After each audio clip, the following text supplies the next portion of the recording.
મહત્વપૂર્ણ ખબર આવી રહી છે। પાલનપુર નગરપાલિકામાં હોબાળો મચી ગયો। સાધારણ સભામાં હોબાળો થયો। વિપક્ષે બજેટ એજન્ડા ફાડી હોલમાં ઉડાવ્યો। શહેરના વિકાસ કામો મામલે હોબાળો કર્યો। સાધારણ સભામાં હોબાળો થતા પોલીસે પહોંચી અને મામલો થાળે પાડ્યો। ગણતરીની મિનિટોમાં બજેટ બોર્ડ સમાપન કરી શાસક પક્ષના લોકોએ હોલ છોડી દીધો હતો। આંદોલનનો 11મો દિવસ છે। પાટનગરમાં આરોગ્ય કર્મચારીઓના ધામા સતત 11મા દિવસે ગાંધીનગરમાં વિરોધ યથાવત છે। સત્યાગ્રહ છાવણી ખાતે મોરચો માંડ્યો। ગ્રેડ પેમાં વધારો અને ખાતાકીય પરીક્ષા રદ કરવાની માંગણી કરી।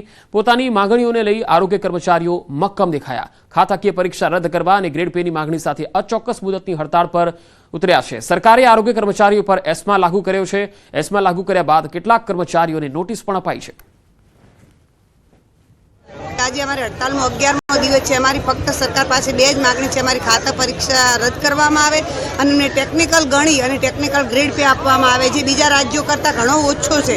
ફક્ત ને ફક્ત ગતિશીલ ગુજરાતમાં જ 1900 પે છે। તમે જોઈ શકો છો બીજા રાજ્યમાં કોઈ 2400 કરતાં ગ્રેડ પે ઓછો નથી। તેમને મોટી સફળતા મળી છે। છોટા રાજન ગેંગનો સાગરીત સકંજામાં આવ્યો છે। અંડરવર્લ્ડ માફિયા બંટી પાંડેની ધરપકડ કરાઈ છે। વાપીના ઉદ્યોગપતિના પુત્રનું અપહરણ કર્યું હતું। આરોપી સામે 28 ગુના નોંધાયેલા છે। 4 ગુનામાં આજીવન કેદની સજા થઈ છે। 2011માં અલમોડા જેલમાં હતો આરોપી। હત્યા અને ખંડણીના ગુનામાં ધરપકડ કરવામાં આવી છે। ગેંગનો એક સભ્યને સીઆઈડી ક્રાઇમે થોડા દિવસ પહેલા વાપી ખાતેથી ઝડપી પાડેલો હતો। બંટી પાંડે નામનો આ આરોપી છે કે જે આરોપીને વાપીના ઉદ્યોગપતિના પુત્રના અપહરણ કેસમાં પકડી પાડ્યો હતો। તેની પૂછપરછમાં સુરતના મેદરપુરા વિસ્તારમાં 2004માં લૂંટ વિથ હત્યાના એક ગુનામાં તેની સંડોવણી સામે આવી હતી। જોકે આ સમગ્ર મામલે મેદરપુરા પોલીસ સ્ટેશનમાં ગુનો દાખલ કરવામાં આવ્યો હતો। સમગ્ર ઘટનાનો ગુનો છે તે સુરત ક્રાઇમ બ્રાન્ચ તપાસ કરી રહી હતી। એટલે કે વાપી ખાતે બંટી પાંડે કે જે ગેંગસ્ટર છે તેની ધરપકડ કર્યા બાદ સુરતના ગુનામાં સુરત સીઆઈડી ક્રાઇમ તેને પૂછપરછ માટે સુરત લઈ આવી છે અને તેની પૂછપરછમાં મોટા ખુલાસા થાય તેવી શક્યતા છે। કારણ કે છોટા રાજન ગેંગના આ જે સાગરિક છે તેના પર અનેક ગુના છે અને પોલીસથી બચવા માટે તે સાધુનો વેશ ધારણ કર્યો હતો। ત્યારે ચોક્કસપણે કહી શકાય કે વાપીના અપહરણના ગુના બાદ સુરતની એક લૂંટવીત હત્યાનો ગુનો પણ ઉકેલાયો છે। જો કે આરોપીની પૂછપરછમાં હજુ પણ અનેક ગુના ઉકેલે તેવી આશંકા સુરત સીઆઈડી ક્રાઇમે વ્યક્ત કરી છે। કેમેરામેન જીગર ગુગલ સાથે કીર્તેશ પટેલ, ન્યૂઝ 18 ગુજરાતી, સુરત। ધરણા દેખાવ માટે પણ ચાર્જ। જી હા, સુરતમાં આરટીઆઈ કરી ખંડણી ઉઘરાણી કેસમાં એક મોટો ખુલાસો થયો છે। ખંડણી માગવાના કેસમાં પૂર્વ કોર્પોરેટરની ધરપકડ થઈ છે। ક્લાસીસ સંચાલક પાસે 10 લાખ રૂપિયાની માંગણી કરી હતી। ગેરકાયદે બાંધકામ હોવાનું કહી પૂર્વ કોર્પોરેટરે ખંડણી માંગી હતી। પોલીસે પૂર્વ કોર્પોરેટર પ્રકાશ દેસાઈને ખંડણી માંગતા રંગે હાથે પકડી પાડ્યો। ક્લાસીસ વિરુદ્ધ ઘણી વખત આરટીઆઈ કરી હતી। આરોપી ગુરુવારે મનપા કચેરી બહાર ધરણા પર બેસવાનો હતો। ખંડણીખોર પૂર્વ કોર્પોરેટરે ધરણા માટે કોડવર્ડ પણ રાખ્યો હતો। ધરણા માટે થિયેટર, ખંડણી માટે ટિકિટ કોડવર્ડ વપરાતો હતો। ફરિયાદી પાસેથી ખંડણી એટલે કે ટિકિટના નામે 4.5 લાખની માંગ કરી હતી, જેમાં 3 લાખ રૂપિયાની ખંડણી લેતા રંગે હાથે પકડાયો। શહેરમાં લિયો ક્લાસીસના સંચાલક પાસેથી ખંડણી માંગી હતી। જે પ્રકાશ દેસાઈ છે એ પૂર્વ કોર્પોરેટર છે। એને જે ઓનર છે જીગર કથિરિયા એને એવું કીધું હતું કે તમે આ જે લિયો ક્લાસીસ ચલાવો છો તેમાં 4થો માળ ગેરકાયદેસર છે અને એના માટે હું તમારા વિરુદ્ધ અરજી કરું છું અને જો તમે આ અરજી ફાઇલ કરાવવા માંગતા હો અને હું તમને વધારે પરેશાન ન કરું એમ કરવા માંગતા હો તો તમારે મને 10 લાખ રૂપિયા આપવા પડશે। ફૂડ એન્ડ ડ્રગ્સ વિભાગની નાગરિકો શુદ્ધ ખોરાક મળે એ માટે કટિબદ્ધ છે। નડિયાદમાંથી શ્રી ક્ષેમ ડેરી પ્રોડક્ટ નામની ઘી બનાવતી ડેરીમાંથી 3100 કિલો બનાવટી ઘી જપ્ત કરાયું છે। અંદાજે 3 ટન જેટલી કિંમતનો 8.75 લાખનો જથ્થો જપ્ત કરવામાં આવ્યો છે। 5 કિલો ઘીની ફ્લેવર સહિત ભેળસેળ માટે બટર ઓઇલ પણ પકડી લેવામાં આવ્યું છે। અગાઉ આ વ્યક્તિ ભેળસેળમાં પકડાયેલ છે, જેને 2 લાખનો દંડ પણ થયો હતો। આ તમામ ભેળસેળ ઘી જપ્ત કરી નમૂના મોકલવામાં આવ્યા છે। સદર જગ્યાએથી લગભગ 3100 કિલો એટલે કે 3 ટનથી પણ વધારે બનાવટી ભેળસેળવાળું ઘી જપ્ત કરવામાં આવેલ છે।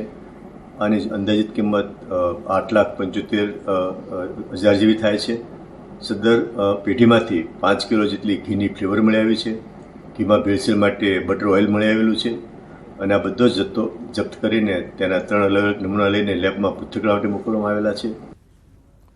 તો રાજ્યમાં નકલીનો વેપલો કરતા લોકો સામે તંત્રએ તવાઈ બોલાવી છે. 3 અલગ અલગ તસવીરો આપ જોઈ શકો છો. અમદાવાદમાંથી ફરી શંકાસ્પદ પનીર પકડાયું. ગોતા, વસ્ત્રાલ, નિકોલ સહિતના વિસ્તારોમાં ફૂડ વિભાગે દરોડા પાડ્યા.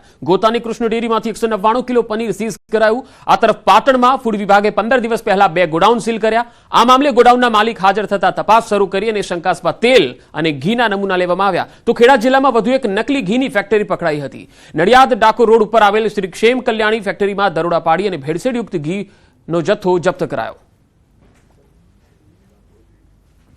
ફૂડ વિભાગે ફરીથી સપાટો બોલાવ્યો. 15 દિવસ પહેલા સીલ કર્યા હતા 2 ગોડાઉન. ગોડાઉનના માલિક હાજર થતા તપાસ શરૂ કરી. શંકાસ્પદ તેલ અને ઘીના નમૂના લીધા. માલિક હાજર થતા ફૂડ વિભાગે ગોડાઉનના સીલ ખોલી અને તપાસ હાથ ધરી. ફૂડ વિભાગે અંદાજિત 16,809 કિલો ઘી અને 388 કિલો તેલનો જથ્થો સીઝ કર્યો. ફૂડ એન્ડ ડ્રગ્સ વિભાગે 51.25 લાખનું શંકાસ્પદ માલ સીઝ કરી અને આગળની તપાસ હાથ ધરી. ભરમાર અંગે વિપક્ષના નેતાના ગંભીર આરોપ. એએમસીના વિપક્ષ નેતા શહેજાદ ખાન પઠાણના આરોપ. ફૂડ વિભાગ યોગ્ય તપાસ ન કરતું હોવાનો આરોપ લગાવ્યો. છેલ્લા 3 વર્ષમાં માત્ર 464 ફૂડ ચેકિંગ કરાયા. 1685 રજિસ્ટર રેસ્ટોરન્ટ સામે 464નું ચેકિંગ.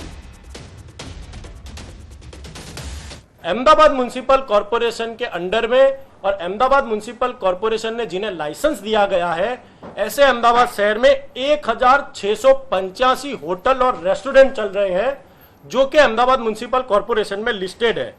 आरोग्य विभाग जो फूड चेकिंग करता है, उस विभाग के द्वारा पिछले 3 वर्षों में सिर्फ और सिर्फ 464 रेस्टोरेंट के फूड का सैंपल लिया गया है. यानी कि 1 साल के आप एवरेज लगाइए तो 1685 में से सिर्फ 154 रेस्टोरेंट के फूड चेकिंग की गई है. 1531 रेस्टोरेंट और होटल की चेकिंग ही नहीं की जाती हो. તો વિપક્ષના નેતાનો આરોપનો જવાબ સ્ટેન્ડિંગ કમિટીના ચેરમેન દેવાંગ દાણીએ આપ્યો. વિપક્ષના આરોપને સત્તાપક્ષે ખોટા ગણાવ્યા. ટેકનોલોજીનો ઉપયોગ કરીને તપાસ કરાઈ છે. પહેલા કરતા ત્વરિત કાર્યવાહી કરાઈ રહી છે. બોડી વોર્ન કેમેરા સાથે ચેકિંગ કરાયું છે. 42 જેટલા ફૂડ ઇન્સ્પેક્ટરની ભરતી પણ થશે. ટેકનોલોજીનો ઉપયોગ કરી બોડી વોર્ન કેમેરા જે અમારા 16 ઇન્સ્પેક્ટરો છે એ આપણે વાત કરીએ કે બોડી વોર્ન કેમેરા લઈ આનું પનીર અથવા તો બીજી વસ્તુનું ચેકિંગ કરી રહ્યા છે. વિપક્ષ પાસે જે આંકડો છે એ બિલકુલ ઓછો છે, ફિગર છે. એના કરતાં વધારે ચેકિંગ હાલમાં અલગ અલગ હોટલની અંદર ચાલી રહ્યું છે. પનીર લેતા પહેલા સાવધાન થઈ જજો. અમદાવાદમાંથી ફરી શંકાસ્પદ પનીર ઝડપાયું. શહેરના અલગ અલગ 5 એકમ પર કાર્યવાહી થઈ. ગોતા, વસ્ત્રાલ, નિકોલ સહિતમાં ફૂડ વિભાગની ટીમે દરોડા પાડ્યા. ગોતાની કૃષ્ણ ડેરીમાંથી 199 કિલો પનીર સીઝ કરાયું. Jivraj park 11 kilo paneer seize કરવામાં આવ્યું.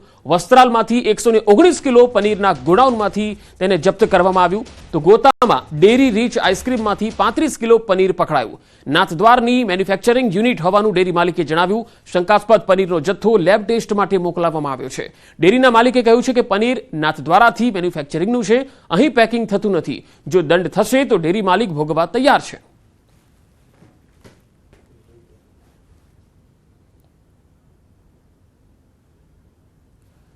તો ભેળસેળિયા તત્વો હવે સાવધાન થઈ જજો. ફૂડ વિભાગે કાર્યવાહી શરૂ કરી છે અને ફૂડ વિભાગના અધિકારી ભાવિન જોશીનું નિવેદન 3 દિવસમાં 1.5 લાખનું પનીર જપ્ત કરાયું છે. 3 દિવસમાં 500 કિલોથી વધુ પનીર સીઝ કરવામાં આવ્યું. છેલ્લા 3 દિવસથી અમદાવાદમાં પનીરના 10 કિલોથી વધારે ઉત્પાદક કરતા હોય તેવા એકમો સામે ચેકિંગ કરવાની કાર્યવાહી હાથ ધરવામાં આવી છે. જેમાં 5 અલગ અલગ જગ્યાએ 500 કિલોથી વધુ શંકાસ્પદ પનીરનો જથ્થો વેચાણ અંતે સ્થગિત કરવામાં આવ્યો છે અને અંદાજિત આ પનીરની કિંમત 1.5 લાખ જેટલી થવાની થાય છે. જે સબસ્ટાન્ડર્ડ પનીર હોય છે તેમાં ફેટનું પ્રમાણ વધારે અથવા ઓછું હોય છે અને પામોલિન તેલનો ઇસ્તેમાલ કરતા હોય છે, જે સ્વાસ્થ્ય માટે પેટના રોગો થવાની સંભાવના